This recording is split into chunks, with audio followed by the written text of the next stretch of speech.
All right, so with using SOHCAHTOA, we can find missing sides or angles. And so that's one other thing that we can do. And when I showed you before, back over here, it says, if I want to be able to find a missing side, we can use the Pythagorean theorem, or we can use SOHCAHTOA. We can also find a missing angle using SOHCAHTOA. All right, and so we're going to do a little bit of both. All right, so if I want to find a missing angle, right,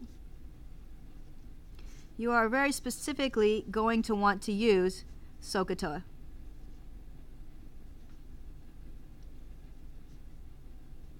Right.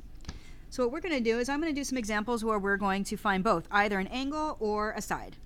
And so that's going to be our directions. Find the missing side or angle.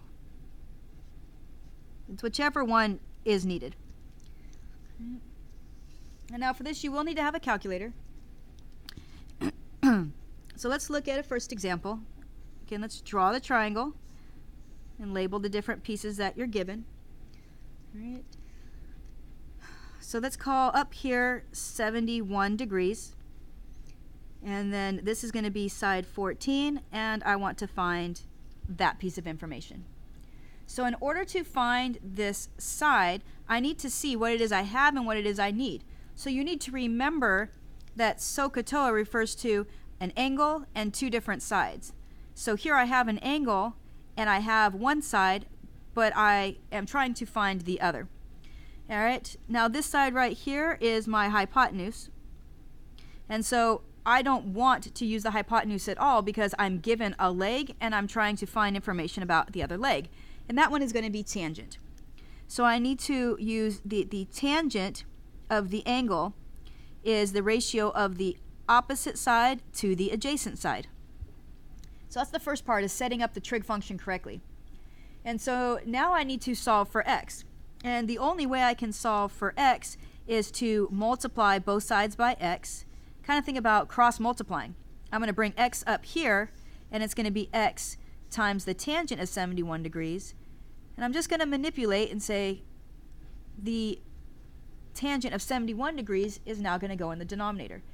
And so you have to think about how you are manipulating factors. If I'm going to multiply both sides by x, that's going to bring it up here, but I don't want the tangent of 71 degrees next to it, so I need to divide both sides by that. So I'm really just cross multiplying to move those around. So now in my calculator, I need to do that. All right. Now some of these calculators aren't going to be very easy, and so this is one of the classroom calculators, and I always have a difficult time trying to remember how to use these particular calculators. So we're going to test this out. So what I'm going to do is I'm going to say, can I put it in my calculator the way I see it? So I do 14 divided by the tangent of 71. That is not correct. I know it looks like it is, but that's really not what we want. So with these kind of crazy calculators, when you can't do it in the order, all right, you're going to have to do, say, 71 and then hit tangent and kind of write down what that number looks like, which is 2.9042, and then put that into your calculator. All right, so hopefully you have a better calculator. I would recommend you go and get a different calculator than using the classroom ones, because these ones are really going to be kind of a pain to put trig into the calculator. All right, so the value of that side, if we want to round to the nearest tenth, is approximately 4.8. All right, so when we're talking about ratios, all right, I can label this side now has a distance of approximately 4.8, and that is given by the trig, or the trig ratio, that the tangent of this angle is the ratio of those two sides. And that's really what we're going to be doing most of the time here. All right, so let's look at a few others, and again, this is all review from Math 2, and so we are going to go a little faster than we would typically, because we're just trying to remind ourselves about the information. Right?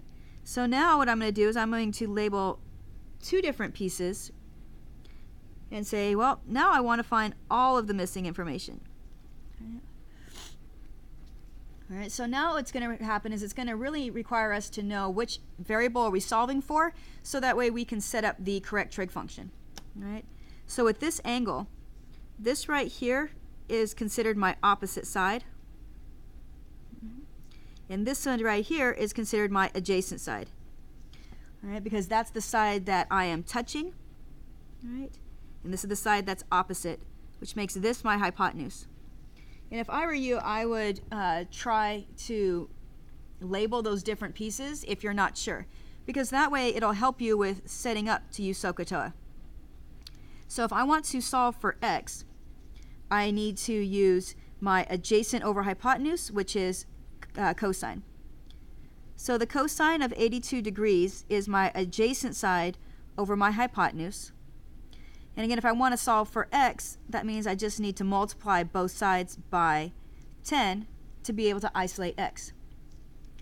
If I want to, and I'll do that in my calculator, if I want to solve for the variable y, that's the opposite over hypotenuse, which is the sine of 82 degrees, which is the opposite over the hypotenuse.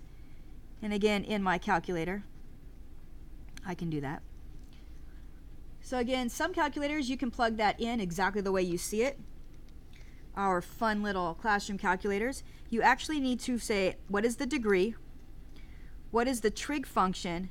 And then you can multiply by 10. And so in this case, if I were to round, say, to the nearest hundredth, the length of that side is approximately 1.39.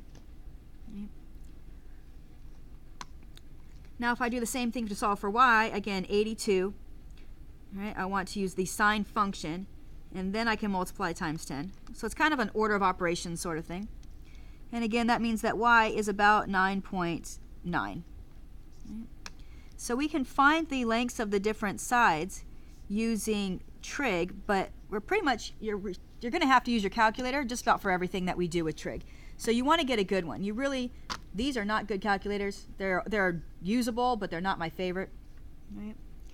So now, one thing that you want to be able to do now is go backwards and say, what about finding a missing angle? So here we've been given the angle, 71 degrees, 82 degrees. Right? Well, now we've got to do something different. All right, so now we got to go backwards. Excuse me. So now what we're going to do is we're going to use a theta to represent the angle we want to solve for. So I'm going to put that down here. Then I'm just going to label two sides. So again, in any trig, all you need is an angle and two sides, and one of them is going to be your unknown. If this is my angle, this is my adjacent side, and this is the hypotenuse again. So if I want to set up the trig ratio I would say that the cosine of angle theta is the ratio of 12 over 13. Now, to be able to solve for theta, we have to use what we call inverses. So to solve for theta, right, I need to say I want the cosine inverse, right, of the ratio 12 over 13. In this little exponent -1, that's really not an exponent. It's the notation to say that I'm going to use going backwards, I want to use this ratio of this cosine, this trig function, to find the angle that I'm referring to. So again, we always start with setting it up, the angle and the ratio, but then use this notation to go backwards. And so now in your calculator, all right, you can see that up here at the top. It'll say like sine, it looks like a little -1, exponent, cosine, and tangent. So again, I'm going to have to plug in my ratio, and then I'm going to have to use a little shift button and say shift and do the cosine and say now go backwards. Based off of this ratio of this trig function, that degree measurement is approximately 22.62 degrees. All right, and so with trig ratios, because of how they work in terms of relating sides to angles, you can always find the measure of a missing angle based off of the relationship of the different sides. Right. So let's look at one more. Again, I'm going to draw it kind of funky on purpose. And I'm going to call this side 4, 13, and I'm going to put theta down here. All right, so again, you have to be able to know the different pieces. This always points to the hypotenuse, all right, which makes this the adjacent side or the leg touching, and this the opposite side. And so based off of the information I have, I'm going to set this up using the tangent of theta is 4/13. But again, to find theta, I need to go backwards using that trig function and its ratio. So the theta that I'm looking for, okay, again, let's put that into your calculator. And again, I need to do the inverse. So this is about 17.1 degrees. All right.